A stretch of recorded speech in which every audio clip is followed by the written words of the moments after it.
parcialidade no julgar não é bom. Provérbios, capítulo 24, verso 23. Bem curtinho, mas muito poderoso. Não é bom ser parcial no julgamento. Qual é o bom juiz?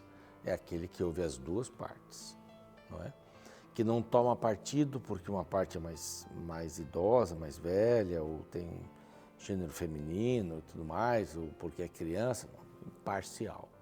Juiz correto é juiz imparcial. E o melhor juiz do mundo é o Senhor Deus. Ele é o maior juiz do mundo. Ele tem capacidade de ver os dois lados e ser imparcial, não é? Ele quer a salvação das pessoas. Ele quer a salvação das pessoas, mas nós precisamos querer a salvação também. A imparcialidade nunca é boa. Esse mundo, nós teremos juízes parciais, infelizmente. Mas aquele que luta pela nossa causa, pela nossa salvação, é completamente imparcial.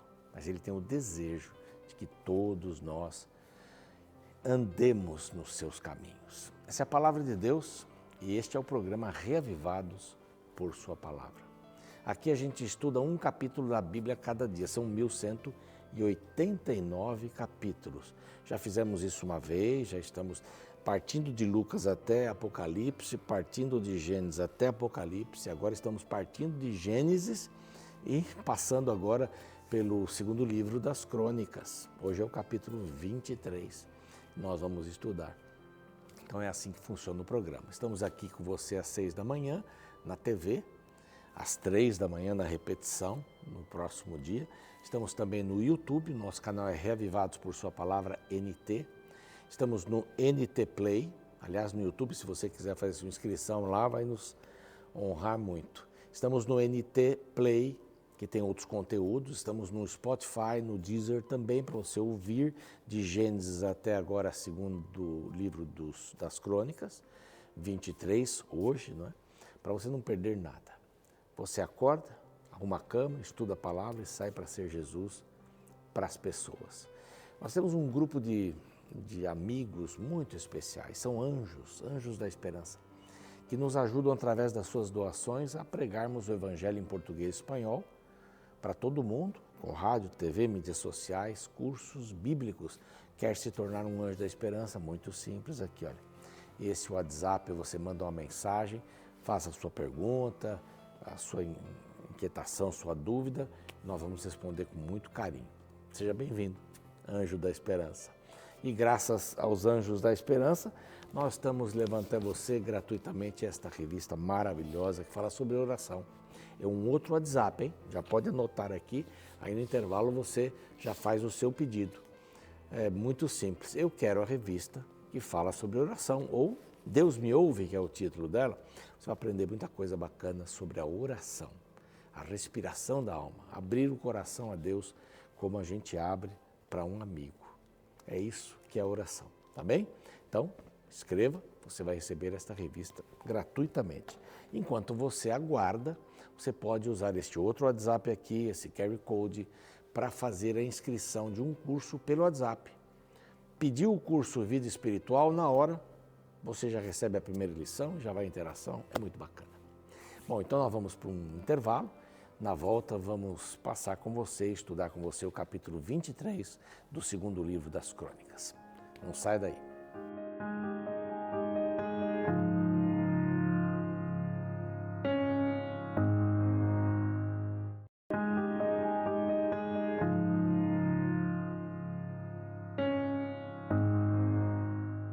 Muito bem, estamos recomeçando o programa aqui, Reavivados por Sua Palavra. No YouTube nós não temos esse intervalo, mas ele é sempre bom, não é, na TV, porque dá algumas dicas, mostra alguma programação nova, fala de um curso novo também, vale a pena. Nós estamos estudando o segundo livro das Crônicas e agora vamos para o capítulo 23. Eu falava ontem que era o desfecho, né? Depois de Atalia, aí como queiram pronunciar esse nome, ter feito tantas coisas ruins, né? Só relembrando, ela usurpou o poder, não é? Ela matou todos os seus netos, que coisa absurda, né? E ficou sozinho no poder, menos Joás, que foi recolhido por Joiada e sua esposa, a princesa, né? O nome dela é Jeozabeate. Algumas versões trazem Jeozabe. Então, eles fizeram um plano de esconder este garoto, para não quebrar esta herança davínica. E o esconderam por 6 anos. 6 anos. Atalia não percebeu que ele estava por ali, no meio das crianças, brincando, em algum momento escondido dentro do santuário, né? Já que Joiada era sacerdote, foi fácil para ele esconder o garoto por lá. Mas vem o momento, o tempo que ele deveria ser apresentado. Com quantos anos? Vamos esperar até 12 anos, que era uma idade assim bastante interessante na época. Vamos, na nossa visão, esperar até 18 anos. Quando é que ele vai ser apresentado como rei? Acontecia que a Atalia estava quebrando tudo, o santuário estava jogado às traças, havia postes ídolos em todos os lugares, altares nas montanhas, sacerdotes de Baal. O seu pai era um adorador de Baal, infelizmente, né, como rei de Israel. A sua família, por parte de mãe, era uma família que adorava Baal, os Baalins, Astarote e Acera e outros deuses mais.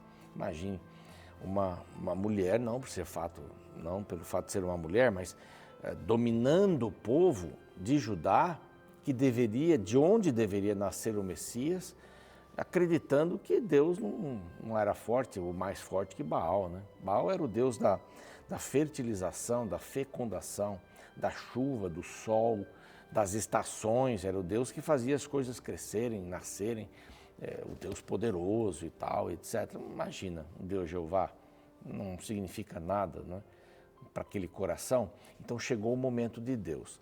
Eu só queria falar um pouquinho sobre essa questão do tempo de Deus, porque a gente quer alguma coisa e às vezes quer numa hora errada, não é? Por exemplo, um rapaz de 14 anos, 15 anos, e quer a chave do carro do pai para poder viajar com os amigos. É a hora errada, né? Até que alguns têm um pouco de maturidade e tal para isso, mas não é a idade que a gente imagina que uma pessoa tem condições de pegar um carro, pegar uma estrada, tomar decisões assim importantes. A maioria, né, da juventude, dos jovens, querem correr, né? No meu tempo também. Eu nasci em Interlagos, fiquei escutando o som de carros ali no autódromo durante tanto tempo. Eu queria pegar um carro quando fizesse 18 anos e correr. Essa é a minha ideia, não é para a vida. Mas há um tempo para isso, há um tempo de maturidade. Há pessoas que querem se casar cedo, mas não tem maturidade. Não, o importante é se casar, mas não tem maturidade. Não é? O médico se forma e se ele não faz os seus estágios, não faz a sua residência, ele está menos preparado, apesar que a escola preparou, ele fez um internato e tudo mais, mas precisa-se ter experiência, não é? Entrar numa cirurgia complicada. Eu nunca fiz essa cirurgia, bom, então eu vou estar com alguém que fez, para ver detalhes mais uma vez e outra, não é? Eu tenho 2 médicos na família, né? Um filho e a sua esposa. Então eu percebi isso, né? O crescimento, especialmente do meu filho que faz cirurgias, né? Minha nora é pediatra e não faz atendimentos, né? E faz muito bem, inclusive. Mas ele faz, a cirurgia eu não fiz ainda e tal. Então há um tempo para tudo. Se você tirar uma pera, uma maçã, uma laranja antes do tempo, ela não vai estar com sabor agradável, vai estar ácida talvez, ou não vai ter sabor nenhum. O importante é deixar as coisas amadurecerem. Deus tem um tempo. E aqui esse era um tempo apropriado. Quando o 7º ano, né, que essa criança estava guardada no começo do 7º ano, depois de 6 anos que Atalia estava dirigindo Judá, né? Coisa incrível. Então Joiada se animou e entrou em aliança com capitães de 100, e aqui dá os nomes, né, desse pessoal, né? Azarias, Ismael, Obed aqui, filho de Obed, Maacéias, Elisaf, e estes percorreram todo Judá, congregando os levitas de todas as cidades de Judá e os cabeças das famílias de Israel, e vieram para Jerusalém. Bom, o templo não estava funcionando por causa da rainha. Ela tinha outros planos. Muitos desses levitas voltaram para casa. Sacerdotes voltaram para aquelas cidades onde moravam os levitas. E sem ação, o templo ficou sem ação. Imaginem só isso. Não havia as festas de Israel, 3 principais, né? A Páscoa, os tabernáculos, eram festas que o povo vinha, assistia a cerimônia, não tinha mais nada, estava lá, jogado às traças, como eu disse. Mas houve uma aliança com esses capitães que foram nas cidades e foram assim de uma maneira silenciosa, né, camuflada talvez, para convidar os levitas para virem para Jerusalém. Toda essa congregação fez aliança com o rei na casa de Deus. Que rei? Joás. 7 anos. Eles fizeram um pacto ali, um pacto de silêncio, né? E Joiada disse no verso 3 também, eis que reinará o filho do rei, que falou o Senhor a respeito dos filhos de Davi. Aí evoca novamente essa linhagem davínica. E a partir deste momento, desta aliança que ligaria novamente o reinado à família de Davi, porque ali era a família de Acabe que estava dirigindo, né? A família do rei do norte. Então, é isso que nós vamos fazer. Aí dividiram esses capitães em diversos setores. Um grupo ficaria com o rei. Ali tinha as levitas, né, que cuidariam também desse novo rei. Outro grupo iria no palácio, onde estaria a rainha. Outro grupo ficaria na porta, numa das portas principais que ligavam a casa do rei, ou a casa da rainha ali, ao tabernáculo, a casa de Deus. E assim por diante. Qual era a ideia? Era uma troca de levitas que trabalhavam ali no templo também e outros que cuidavam. A troca aconteceria, né? Normalmente, alguns permaneceriam e teriam que dar a ideia para a rainha que tudo estava normal. Eles foram lá na casa onde estavam os soldados, onde eles descansavam. Então, tudo estava normal. O movimento se fez. Se ela olhasse pela janela ou se alguns dos seus associados lá olhasse por ali, viria que está tudo normal. Os soldados estão indo para lá para ficar com o palácio, só que na realidade eles iriam para lá para não deixar a rainha sair de lá, né? Para protegê-la, entre aspas, a princípio. E todos eles tinham uma função. Até aqui diz, 1/3 foi para cá, 1/3 foi para lá, entrareis no sábado, servireis a porta de guardas à porta, né? Porta do fundamento, casa do rei, etc. Mas ninguém entraria na casa do Senhor, ficaria ali. O verso 7 diz, os levitas rodearão o rei, cada um, o rei, um garoto de 7 anos, com arma na mão. E qualquer que entrar na casa de Deus, onde ele estava escondido, deveria ser morto. Fizeram assim os levitas, verso 8, e todo Judá, tudo o que lhes ordenara o sacerdote, Joiada, então vieram os cabeças de Judá para lá, porque eles iriam entronizar o menino como rei. Tomou cada um os seus homens, tanto os que entravam como os que saíam no sábado, porquanto o sacerdote, Joiada, não despediu os turnos. Sim, eles ficaram, eles não mudaram o turno aqui. O sacerdote Joiada, verso 9, entregou aos capitães de 100 as lanças, os paveses, né? Eu já expliquei, pavês é um escudo enorme que cobre toda a pessoa. Os escudos que haviam sido do rei Davi, que estavam na casa de Deus, que estavam todos preparados. Dispôs todo o povo, cada um de arma na mão, no seu ponto, seu lado direito, seu lado esquerdo, até o altar, até o templo, para rodear o rei. E aí o verso 11 diz assim, então, aqui esse verso é importante no capítulo. Então, trouxeram para fora o filho do rei. Trouxeram para fora, com a guarnição ali. Puseram-lhe a coroa, entregaram-lhe o livro do testemunho e o constituíram rei. Joiada e seus filhos o ungiram, assim que funcionava, e gritaram: viva o rei, viva o rei, viva o rei. E o povo começou a gritar: viva o rei. A Atália ouviu tudo aquilo, o clamor do povo, vinha lá da casa do Senhor, não é? Verso 12.